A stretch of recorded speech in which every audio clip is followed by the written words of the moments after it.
Olá, caríssimo telespectador da Rede Século XXI, está começando mais um programa Luz da Vida. Obrigado pela sua audiência. Você é a razão da nossa alegria e do nosso propósito de preparar, malgrado nossa fraqueza, um material, um momento, um encontro, um subsídio que seja útil para o seu crescimento na fé católica apostólica romana. Pela 9ª vez, o programa Luz da Vida se debruça sobre o tema do inferno. Inferno, um dos 4 novíssimos. Novíssimos são as últimas realidades que acontecerão terminada a nossa breve aventura aqui na Terra, e são 4 os novíssimos: morte, juízo, inferno e paraíso. Ao tema da morte, dedicamos 29 programas, Luz da Vida. Ao tema do juízo, cerca de 60 programas. E já estamos na 9ª edição deste assunto desagradável, constrangedor, terrível, pavoroso. Horrível é o melhor adjetivo para descrever aquilo que, apesar de não gostarmos de ouvir, de falar, nem de meditar, é necessário porque integra a nossa fé, pois disso falam claramente nosso Senhor Jesus Cristo, os apóstolos e toda a igreja em 2000 anos, na linha, na fidelidade a Jesus e aos apóstolos. Por isso já começamos rezando a oração que a bem-aventurada Virgem Maria pediu para os pastorinhos em Fátima recitarem: ó meu Jesus, perdoai-nos e livrai-nos do fogo do inferno, levai as almas todas para o céu e socorrei principalmente as que mais precisarem. Continuamos a nossa investigação nos Evangelhos, tudo aquilo que Jesus disse, tudo aquilo que Jesus falou, todo o seu ensinamento, todas as suas palavras que integram o ensinamento do Salvador sobre o inferno. O tema de hoje é bastante pertinente, porque no Evangelho segundo Lucas, capítulo 13, de 22 a 28, Jesus trata do inferno respondendo a uma pergunta que alguns do meio do povo fizeram a ele: o número dos que se salvam. Que é um assunto que sempre desperta a nossa curiosidade. Querer saber se tem mais gente no céu que no inferno, ou mais gente no inferno do que no céu, ou, consumada a história, quando o Senhor julgar os vivos e os mortos e arrematar a história, quando a história chegar ao fim, quando o Senhor julgar vivos e mortos, quando o Senhor julgar toda a humanidade, segundo aquela narrativa do próprio Jesus em Mateus capítulo 25, se o inferno terá mais gente no céu, ou se o céu terá mais gente que os que estão no inferno, a resposta de Jesus, que consolida a existência do inferno, sem dúvida alguma, é uma resposta muito sábia. Jesus não responde diretamente a essa pergunta, até porque essa pergunta não é a mais importante. Mais importante para nós, segundo Jesus, do que saber se é maior ou é menor, se é grande ou é pequeno o número dos que se salvam, a preocupação nossa deve ser outra. Vamos então ao texto, Lucas capítulo 13, de 23 a 28. Alguém lhe perguntou: Senhor, são poucos os homens que se salvam? Ele respondeu: procurai entrar pela porta estreita, porque, digo-vos, muitos procurarão entrar e não o conseguirão. Quando o pai de família tiver entrado e fechado a porta, e vós, de fora, começardes a bater a porta, dizendo: Senhor, Senhor, abre-nos. Ele responderá: digo-vos que não sei de onde sois. Direis então: comemos e bebemos contigo, e tu ensinaste em nossas praças. Ele, porém, vos dirá: não sei de onde sois. Apartai-vos de mim, todos vós que sois malfeitores. Ali haverá choro e ranger de dentes, quando virdes Abraão, Isaque e Jacó, e todos os profetas no reino de Deus, e vós serdes lançados para fora. Um ensinamento muito duro.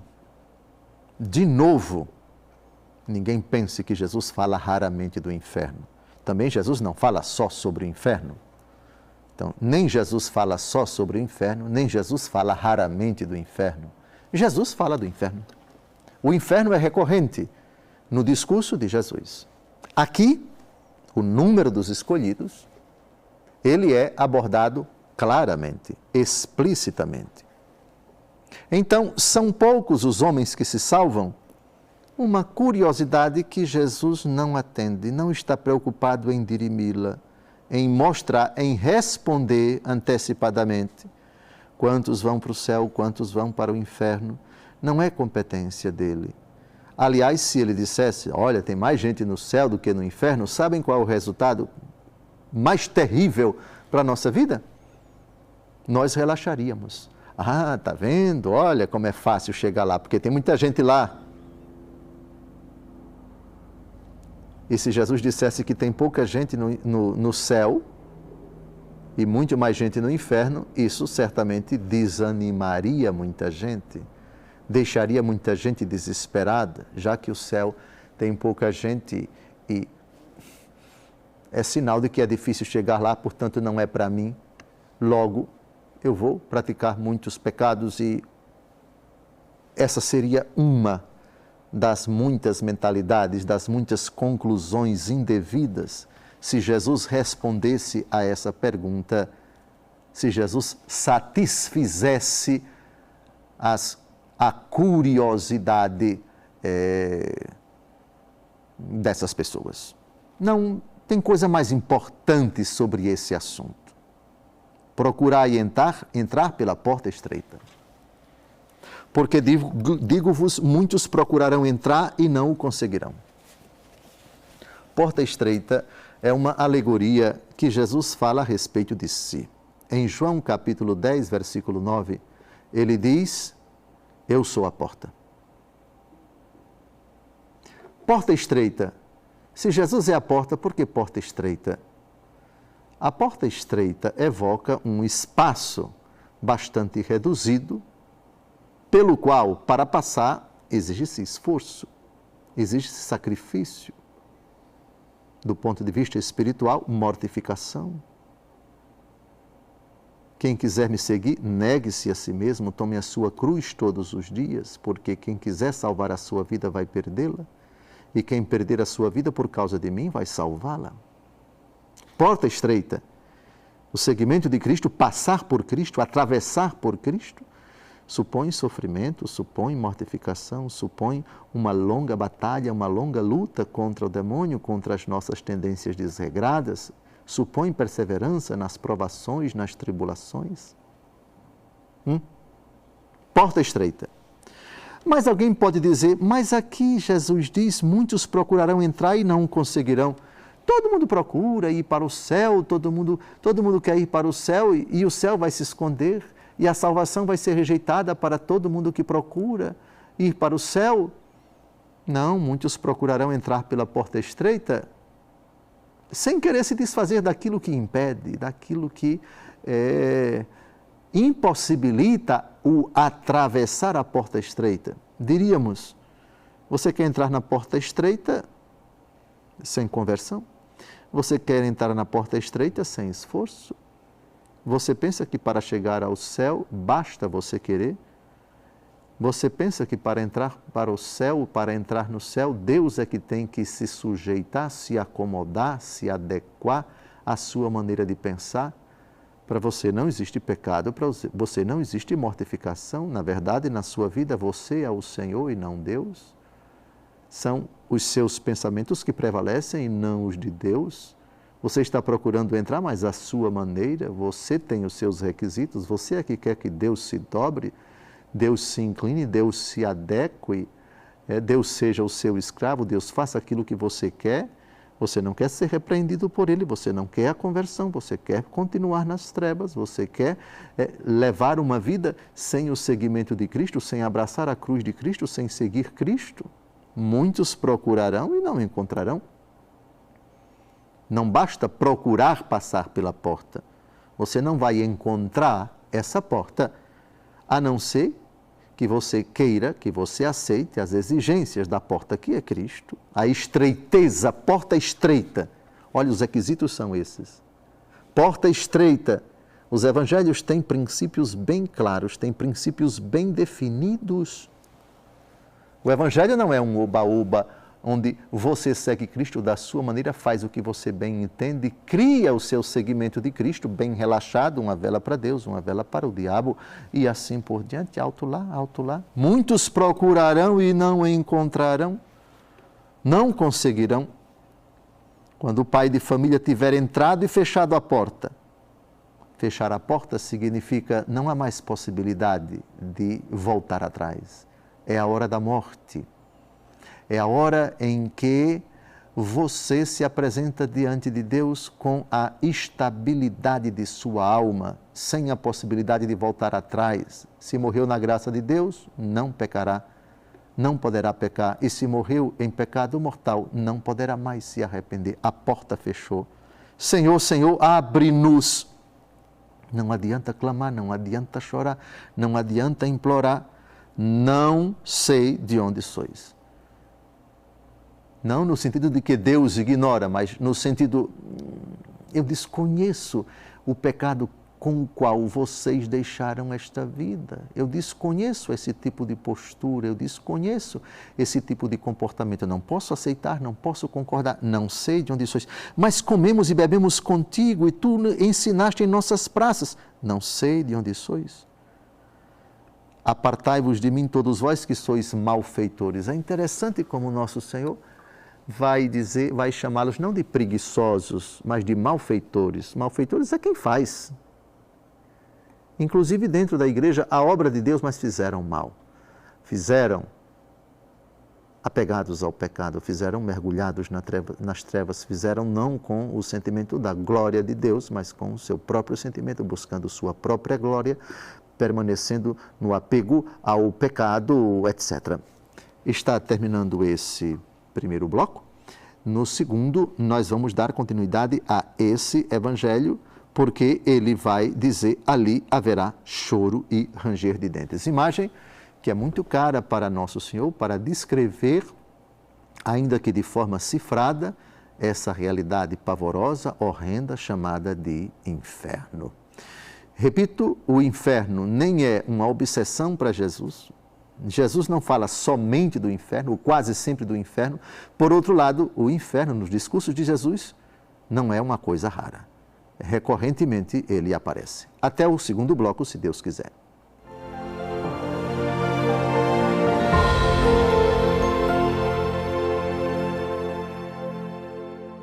Olá, caríssimo telespectador da Rede Século XXI, obrigado pela sua audiência. Cá estamos para dar continuidade ao nosso argumento desenvolvido no primeiro bloco. Esse é o segundo e último bloco do nosso encontro semanal, programa Luz da Vida, pela 9ª vez, dedicado ao tema do inferno. Inferno, um dos 4 novíssimos, as últimas realidades que acontecerão após o término da após a nossa peregrinação aqui na Terra. São 4 novíssimos: morte, juízo, inferno e paraíso. Ao tema da morte, dedicamos 29 programas, ao tema do inferno, do juízo, quase 60 programas, e ao tema do inferno já estamos no 9º programa, na 9ª edição.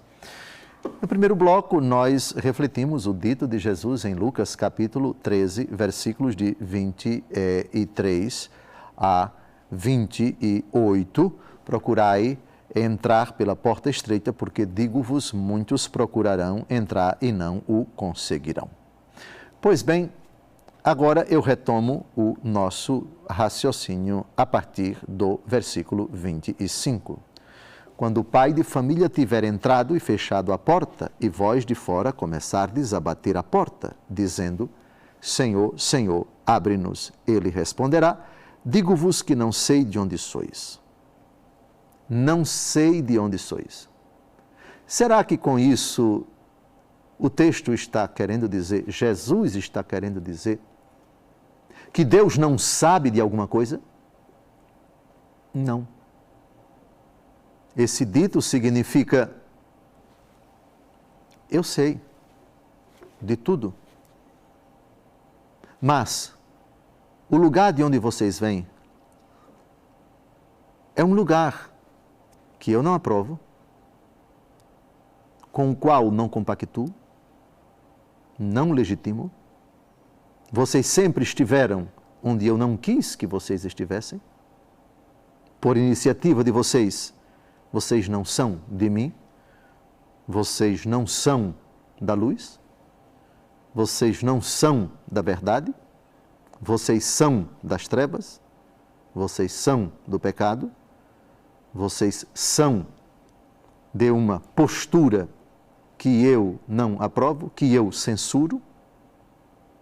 Portanto, Deus não sabe aquilo com o qual ele não compactua. Quando se diz que Deus não sabe, converse com uma pessoa pura e pergunte para ela se ela já participou daquela coisa vergonhosa. Eu não sei. Ela certamente tem uma noção daquilo. Tanto é que ela não participa daquilo porque sabe que aquilo é pecaminoso. Eu não sei do que você está falando. Eu não sei, isto é, eu não conheço essa realidade, porque eu não posso participar dela. Portanto, quando uma pessoa diz, eu não sei nada disso, ela tem uma certa noção daquilo, e por ter uma certa noção bem clara daquilo, ela não chega perto daquilo, ela não pratica aquilo, ela não vai até aquilo. É nesse sentido, eu não sei, isto é, eu não me identifico com, eu não participo de, eu não aprovo, eu não concordo. Então, não sei de onde sois.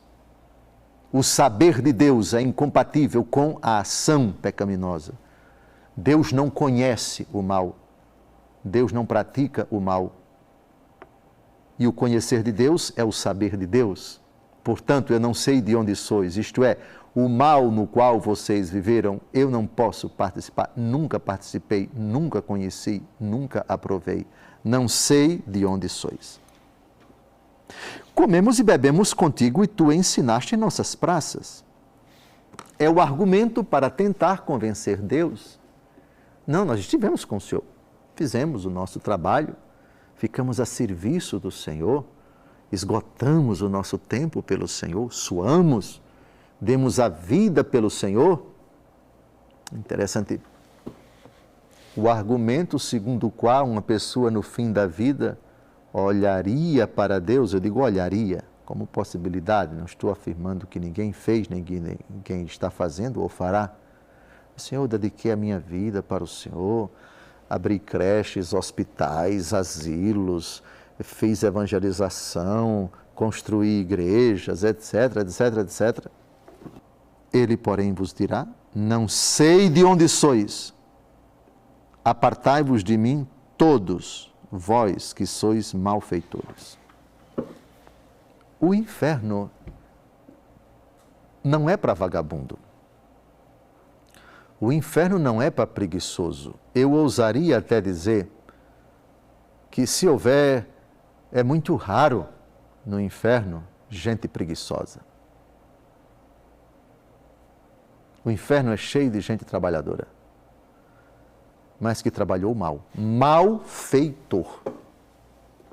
Malfeitor. Que coisa! E aqui está um mistério impressionante. A possibilidade de uma pessoa ser condenada,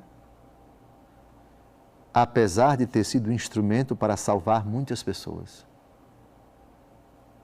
Trabalhou para salvar muita gente e muita gente foi para o céu por causa daquela pessoa que está no inferno. Como? Foi exatamente isso que o senhor Dom José Francisco acabou de dizer? Foi exatamente isso que eu acabei de dizer. Aliás, eu não, Jesus. Apartai-vos de mim, todos vós que sois malfeitores. O que é um malfeitor? Etimologicamente, é um feitor de coisa mal. É um fazedor de coisa mal. É quem faz coisas más. E quais são as coisas más? Pregar o Evangelho não é uma coisa má? Para os outros pode ser uma coisa boa, mas para si pode ser uma coisa má, a depender, por exemplo, da intenção ou do estado da alma da pessoa.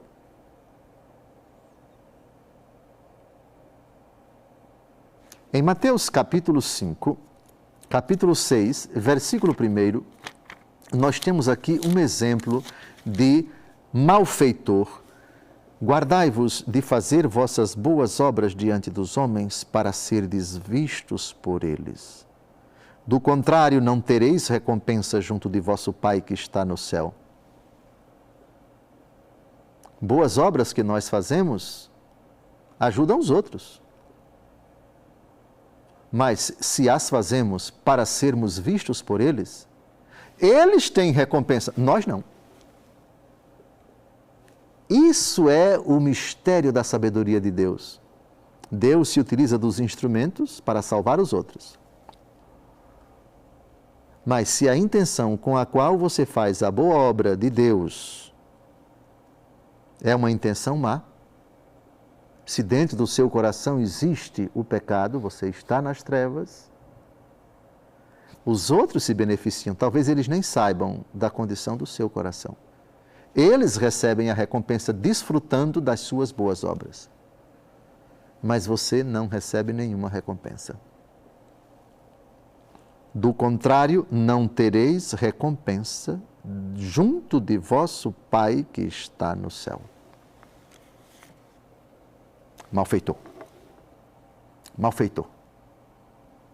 Mas Senhor, comemos e bebemos contigo, tu ensinaste em nossas praças.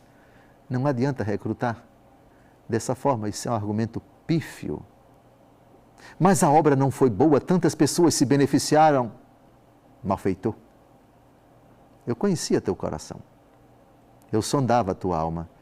Eu sabia o que se passava dentro do teu coração quando tu fazias aquilo. Aquilo que tu fizeste é uma obra boa. Outros se beneficiaram. Outros se salvaram. Então isso não é tudo. Não é tudo. Malfeitor. O estado do teu coração. A motivação que te levou a fazer a minha obra. A minha obra salvou, promoveu, dignificou, aliviou o sofrimento dos outros. Todos os outros se beneficiaram. Muitos acabaram chegando até aqui ao céu por causa daquilo que eu operei por tua causa, mas tu não entrarás no céu. Por quê? Malfeitor. O Evangelho é uma bomba. O Evangelho é uma realidade muito séria, muito grave. Apartai-vos de mim, todos vós que sois malfeitores. Ali haverá choro e ranger de dentes. O inferno também é para quem faz o bem. O inferno também é para quem se esgotou por causa de Jesus, para quem sofreu por causa de Jesus. Mas, malfeitor, não fez com a devida motivação. O íntimo do seu coração, que ninguém sabia, que ninguém via, que ninguém enxergava, o estado da alma daquela pessoa que fez obras exteriores bonitas, que fez tantas obras de apostolado, que promoveu tantas almas, que aliviou o sofrimento de tantas pessoas. Para elas, os instrumentos, Deus as julga, Deus as reputa. Aqui, no texto que acabamos de ouvir, malfeitores. Isto é, porta estreita, exigência radical de um seguimento de Cristo, não apenas por fazer coisas boas. Ainda que eu distribuísse todos os meus bens aos pobres, se eu não tiver amor, eu não serei nada. Diz São Paulo, no hino à caridade, da 1 aos Coríntios, capítulo 13. Isso é tão sério, meu Deus. Saber, saber que quando Deus se utiliza de mim para instruir, para salvar, para orientar, para promover as pessoas, Deus está sondando o meu coração e aquilo só servirá para a minha salvação, não a deles, muito provavelmente eles vão se beneficiar, mas só servirá para mim se eu for um benfeitor. Benfeitor não é aquele que faz obras boas, é aquele que faz obras meritórias, com as devidas disposições, reto de coração, puro de coração, na graça de Deus, sem nenhuma motivação senão a glória de Deus, não em pecado, mas na graça de Deus, com o coração puro. Está terminando mais um encontro. Palavras de nosso Senhor Jesus Cristo a respeito do inferno. Repito o assunto desagradável, constrangedor ao extremo, mas não pode deixar de ser aludido. Termino mais uma vez com a oração que a Santíssima Virgem pediu que fosse recitada aos pastorinhos em Fátima. Ó meu Jesus, perdoai-nos e livrai-nos do fogo do inferno, levai as almas todas para o céu e socorrei principalmente as que mais precisarem.